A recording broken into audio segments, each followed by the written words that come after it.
É motivo de muita alegria estar aqui com vocês e eu quero dar as boas-vindas a todos vocês que estão nos assistindo aqui no templo ou na nossa live no YouTube. E hoje nós vamos falar sobre como podemos encontrar respostas na nossa jornada.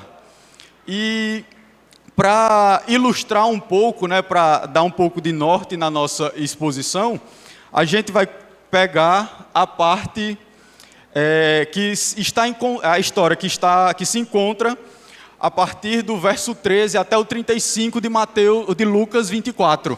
Vamos começar lendo os versos 28 e 29, que dizem o seguinte: Ao se aproximarem do povoado para o qual estavam indo, Jesus fez como quem ia mais adiante, mas eles insistiram muito com ele. Fique conosco, pois a noite já vem, o dia já está quase findando.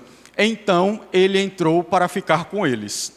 Essa história é uma história bastante conhecida, eu acredito, e ela se passa depois que Jesus foi crucificado e ressuscitou. Esses dois discípulos, eles estavam se encaminhando para uma aldeia próxima a Jerusalém, no domingo no qual Jesus tinha ressuscitado. Só que, como eles não tinham visto Jesus ainda, eles ficaram naquela meio que Tomé. Eles tinham tido o relato das irmãs que foram ao túmulo, assim também como o relato de companheiros dele, que foram e comprovaram aquilo que as mulheres haviam dito. Mas, mesmo assim, eles iam andando ali naquela estrada meio queixosos, até que o próprio Jesus aparece a eles e se junta na caminhada. E ali Jesus passa a conversar com eles e explicar, com base nas Escrituras, tudo aquilo que tinha acontecido com o próprio Jesus, para que eles pudessem entender. E no final, após Jesus ficar com eles, Jesus se revela a eles e eles realmente entendem tudo aquilo que Jesus tinha explicado, tinha comentado com eles durante o trajeto. E aquele trajeto, aquela jornada que eles estavam se colocando naquele momento, possivelmente foi uma das mais difíceis que eles já percorreram, porque eles tinham Jesus como o salvador da pátria, Eles criam que Jesus iria restaurar a glória de Israel no tempo presente, no tempo em que Jesus se apresentou. Só que eles não entendiam o que realmente Jesus queria dizer com restaurar a glória, restaurar o templo.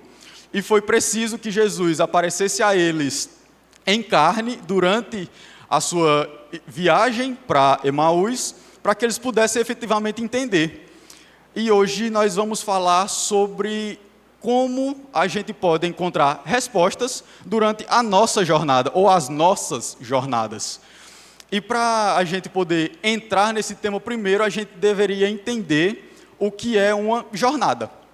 Se a gente for pegar ao pé da letra no dicionário, a jornada ela é uma caminhada, um trajeto. É um caminho que a gente leva entre um ponto e outro, entre um ponto de partida e um destino final. E todos nós temos uma jornada. A vida é a maior jornada que nós temos. E cada um de nós enfrenta dificuldades, enfrenta percalços, que cada um sabe exatamente onde é que dói, onde é que machuca. Cada um sabe como levar, do ponto A, que é o nosso nascimento, até a linha de chegada, que é o dia da nossa morte, quando nós deixaremos esse plano. Mas não é tão simples, porque a vida ela não é uma jornada linear. A vida ela é feita de ciclos, altos e baixos. Caminhos planos, caminhos pedregosos, caminhos com espinho. E eu gosto muito de ilustrar essa questão da jornada da vida como um videogame, que é uma coisa que eu sempre gostei muito. E no videogame a gente tem a história. A gente começa a história e a gente quer zerar o jogo. A gente quer chegar no final e concluir toda a história do jogo. Só que, para que a gente consiga terminar, nós temos que passar por várias fases. E cada uma dessas fases vai ficando mais difícil com o decorrer do tempo. E é desse jeito que é a nossa vida. Às vezes, a nossa maior jornada, a jornada mais difícil que enfrentamos é o nosso trabalho, pode ser a nossa casa, podem ser relacionamentos que nós temos, até a nossa própria igreja. Todas essas são pequenas jornadas que agregam valor à nossa jornada chamada vida. E, infelizmente, a gente não tem uma vida fácil, né? A vida não é um mar de rosas, a vida não é um morango, como o próprio Jesus falou.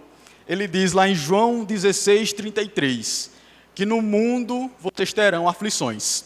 Ele não diz, talvez vocês tenham aflições. Ele não diz, pode ser que vocês tenham aflições. Não, ele garante, vocês vão ter aflições. Mas olha o que ele diz em seguida. Tende bom ânimo, porque eu venci o mundo. Então, por mais complicado que seja o momento da nossa jornada, por mais que nós estejamos enfrentando aflições que a gente não espera, a gente não sabe nem por onde começou, não sabe por onde vai terminar, mas a gente não pode desistir da nossa caminhada, porque o próprio Jesus nos diz que Ele venceu o mundo. Então, se Ele venceu o mundo, nós somos mais do que vencedores por meio daquele que nos amou. Warren vai dizer o seguinte: suas mais íntimas e profundas experiências de adoração ocorrerão provavelmente nos dias mais sombrios. E para complementar essa citação, Spurgeon vai falar que o dia mau nos revela o valor da nossa gloriosa esperança. É no dia mau que a gente aprende o que realmente é humildade.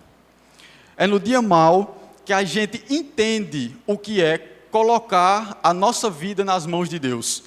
Porque existem situações onde a gente simplesmente não sabe o que fazer. São tantas coisas, parece um mar tão revolto, tão turbulento, que a gente acaba que nem Pedro. Pedro teve a oportunidade de caminhar sobre as águas até Jesus. Só que ele passou a olhar a tempestade, passou a olhar como o mar estava revolto, estava bravo, e ele acabou afundando. E, na maioria das vezes, nós estamos como Pedro, quando enfrentamos alguma dificuldade na nossa jornada. Chegam momentos que a única coisa que nós temos são perguntas. São comos, porquês, quandos, o quês.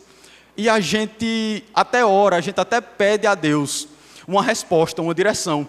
Só que a gente está tão imerso nos nossos problemas que parece que a nossa voz não passa do teto. Parece que o Senhor está com os ouvidos fechados para nós. Quando, na verdade, Ele está mandando suas respostas, Ele está respondendo cada uma das nossas petições. Só que a gente não consegue ouvir, porque as ondas do mar acabam fazendo mais barulho do que a voz do Senhor nas nossas vidas. Então, meus irmãos, por mais difícil que a jornada seja, por mais percalços que você enfrente, por mais caminhos pedregosos, por mais espinhos, por mais íngremes que sejam os montes que você precisa escalar, o Senhor diz o seguinte: não sobreveio a vocês tentação que não fosse comum aos homens, e Deus é fiel, e Ele não permitirá que vocês sejam tentados além do que podem suportar. Mas quando forem tentados, Ele lhes providenciará um escape para que o possam suportar. E eu ainda prefiro uma versão que troca a palavra tentação por provação. Então o que o Senhor quer dizer é que não existe nada que você esteja vivendo que você não seja capaz de suportar. Não existe nenhuma dificuldade, por mais difícil que pareça, que você não consiga superar. Porque nós temos um Deus que providencia o escape para que possamos suportar. Então, sempre que a gente é levado a um vale, a um deserto, a um caminho que parece difícil e sinuoso, esse caminho, ele é preparado para que cada um de nós seja fortalecido. Quantas vezes a gente não já orou pedindo força a Deus? Mas a força não vem do dia para a noite. a força ela é trabalhada. O Senhor não vai simplesmente olhar para você e dizer, você é mais forte. Ele vai te dar problemas para que você resolva esses problemas e a partir desses problemas você sairá mais forte. É assim que o nosso Deus trabalha. Então, se você chegou aqui nessa noite buscando uma resposta para qualquer que seja o problema que você enfrenta na sua vida, nessa grande jornada chamada vida, você veio ao lugar certo nessa noite. Então, para isso, nós precisamos tomar algumas atitudes. E a primeira delas é que nós precisamos acertar a direção do nosso olhar. Muitas vezes, a gente vai focar no problema, a gente vai focar na situação, a gente vai focar no que está faltando e não vai focar naquele que pode resolver o problema, que pode resolver a situação ou que pode prover o que está faltando. Veja o que diz Lucas 24, os versos 15 e 16. Enquanto conversavam e discutiam, o próprio Jesus se aproximou e começou a caminhar com eles, mas os olhos deles foram impedidos de reconhecê-los. O próprio Jesus estava do lado daqueles homens, estava andando com eles, estava conversando com eles, mas eles não reconheceram que aquele era o Cristo. Eles não reconheceram que era Jesus quem falava com eles. Então, meus irmãos, nós precisamos ter a nossa visão voltada para Cristo. Nós precisamos ter os nossos olhos voltados para o autor e consumador das nossas vidas, para que no momento difícil a gente saiba para onde olhar. Para que no momento difícil, ao invés de fazer como Pedro e olhar para as ondas, olhar para a tempestade, a gente olhar para Cristo e conseguir atravessar aquela tempestade. Quem veio aqui nas 2 últimas sextas-feiras, viu que nós estamos trabalhando uma mensagem sobre trabalhando uma colheita abundante. E na primeira ministração, o pastor falou muito sobre o poder que nossos pensamentos têm, certo? Que eles podem tanto ser uma mola impulsora, como eles também podem nos aprisionar. E Bill Johnson, ele vai dizer o seguinte, que nós não podemos ser guiados por nossas emoções, mas pela palavra de Deus. Quando nós deixamos os nossos pensamentos vencerem, quando nós deixamos os nossos pensamentos falarem por nós, eles vão sempre, ou pelo menos na grande maioria das vezes, nos direcionar para aquilo que nós mais temos medo. E aí surgem problemas como ansiedade, surgem problemas como a depressão, como a falta de proatividade. Surgem muitos problemas por causa do nosso pensamento. E nós acabamos nos encontrando numa situação onde a gente não vê mais nada. A gente só vê os problemas. Parece que toda a nossa vida fica escura. O sol para de brilhar, as cores param de ter cor. E a gente só consegue pensar no problema e a nossa vida acaba ficando escura. E é nesse momento que nós precisamos nos apegar à palavra de Deus. Salmo 119, verso 105, vai dizer que lâmpada para os meus pés é a tua palavra e luz para os meus caminhos. A palavra do Senhor é a luz que ilumina os nossos caminhos. É o guia que vai nos levar durante toda essa jornada pelo caminho que o Senhor quer que andemos. Então, pela palavra de Deus, por mais difícil que seja a situação, por mais difícil que seja o caminho onde nós estamos percorrendo, a palavra de Deus, ela é viva, é eficaz e ela vai ser um alento para as nossas almas.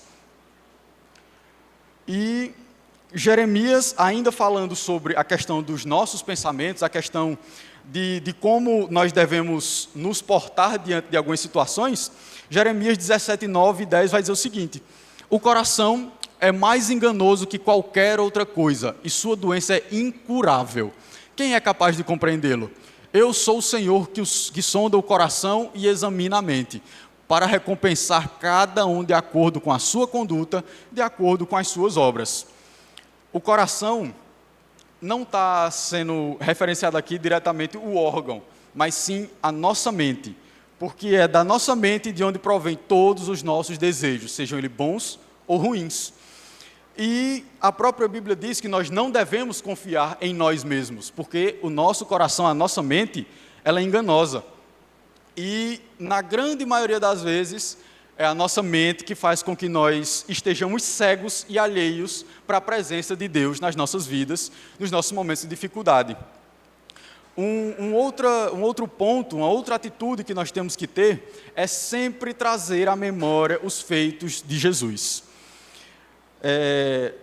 Eu não lembro bem se foi na segunda ou foi na primeira ministração que o pastor falou que as obras de Deus são muito grandes, mas a nossa memória é muito curta. A gente sempre tem uma tendência a dar mais atenção àquilo que nós estamos passando do que aquilo que o Senhor já fez por nós. E quantas coisas o Senhor já fez por nós, Senhor? Pessoal, quantas coisas o Senhor já fez por nós? Essa minha pulseira do propósito é uma prova disso. Eu estive procurando direção do Senhor. Uma certa situação da minha vida, eu me vi perdido. Eu me vi sem saber o que fazer e pensei, vou fazer um voto e vou pedir só direção. Eu iniciei meu voto no primeiro culto da nova série de mensagens. No segundo culto, o Senhor usou o pastor e me deu a resposta que eu estava esperando.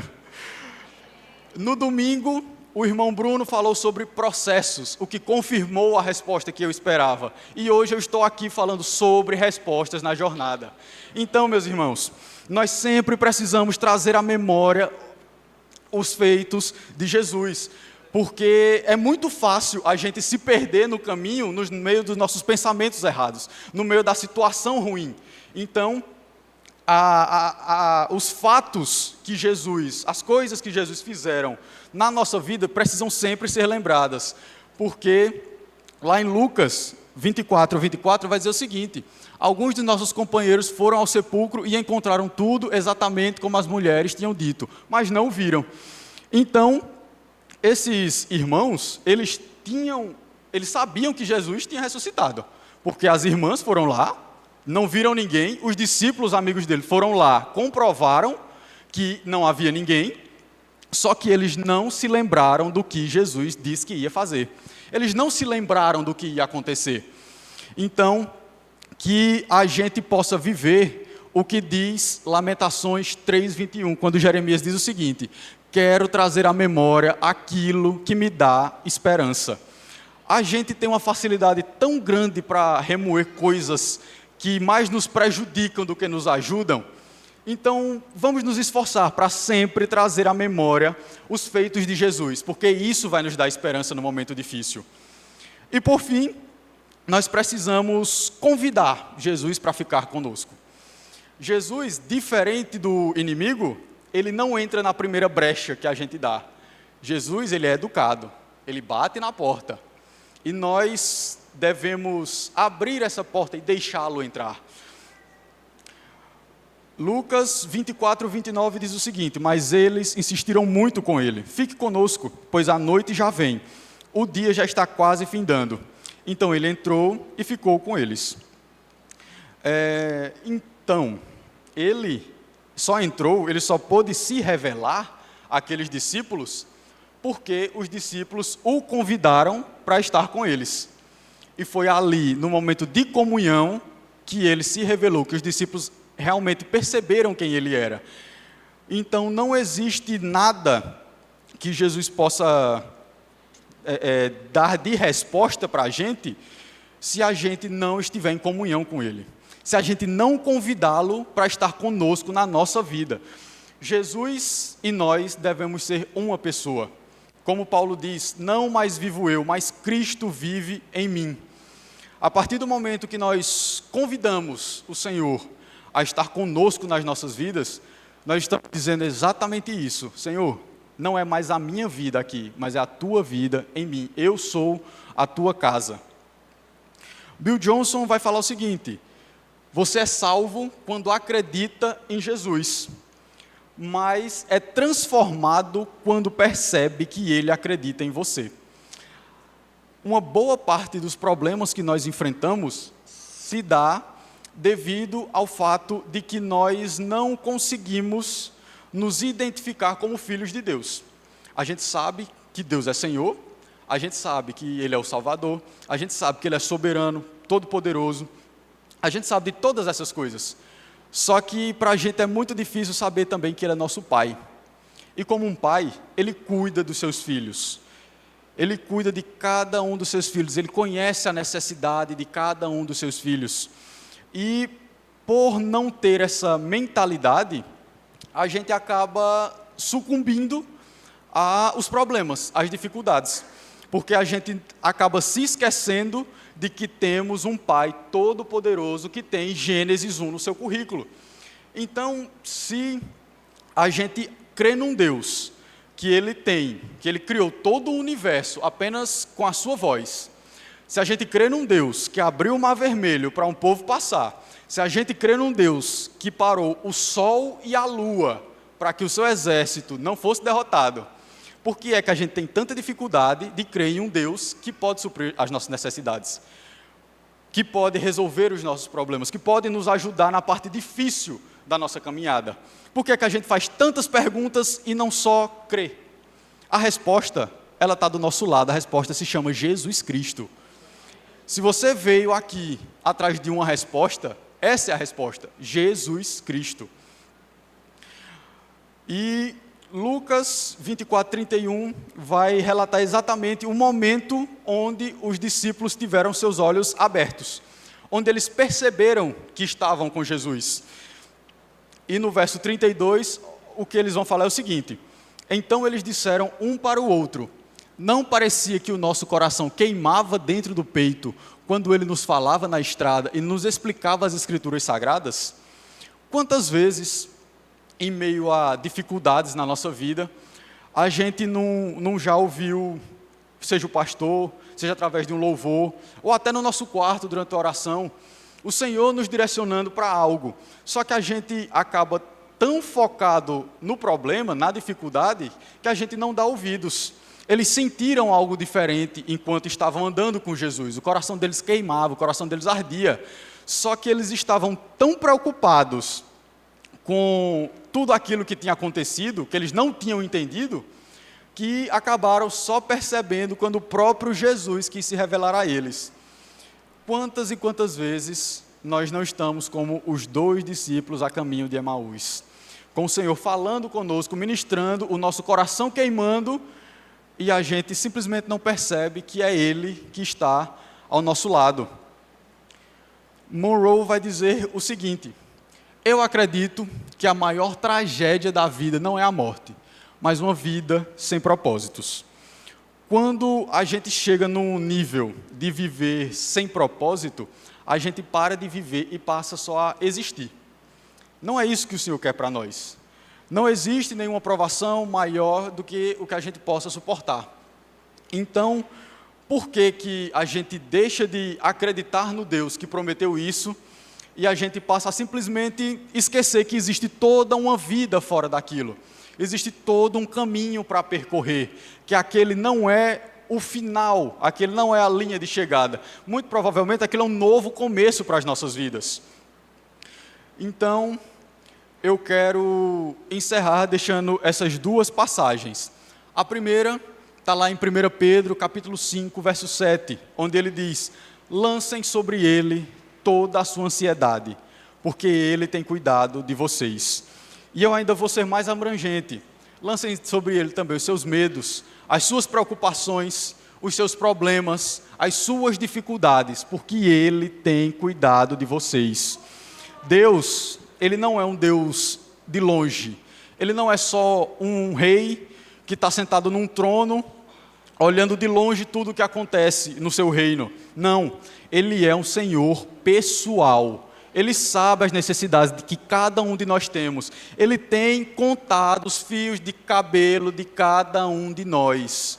Se o Deus que chama cada uma das estrelas pelo nome tem cada um dos nossos fios de cabelo contados, por que viver longe desse Deus? Por que viver ansioso? Por que não entregar as nossas angústias, as nossas dificuldades, os nossos fardos nas mãos desse Deus? Tem momentos onde a gente se vê cercado. Tem momentos que o fardo parece que é tão pesado, que a gente não consegue levantar. E é nesse momento onde a gente se coloca de joelho e diz: Senhor, eu te entrego o meu fardo. Me dá o teu, porque o teu fardo é leve. E por fim, a promessa mais maravilhosa de todas, na minha opinião, que Jesus vai dizer lá em Mateus 28:20: Eis que estou convosco todos os dias, até a consumação dos séculos. Ele não está com você só hoje, Ele não esteve com você só ontem, não vai estar com você só amanhã. Enquanto o mundo for mundo, Deus estará com você. Enquanto o Senhor Jesus não vier com seus anjos e com toda a sua glória buscar a igreja, Ele estará com você. Não existe momento em que você esteja sozinho, não existe solidão que o Senhor Jesus não esteja ao seu lado. Então nessa noite eu quero convidar você a se colocar de pé, fechar os seus olhos, colocar uma mão sobre o seu coração e entregar para Deus todas as suas angústias, entregar para Deus toda a sua ansiedade, todo o seu medo. Coloque nas mãos do Senhor, tire esse fardo das suas costas e entregue esse fardo a Deus, porque Ele pode carregar. Você não consegue, mas Ele é um Deus todo-poderoso, Ele pode. Louve ao Senhor nessa noite, em nome de Jesus.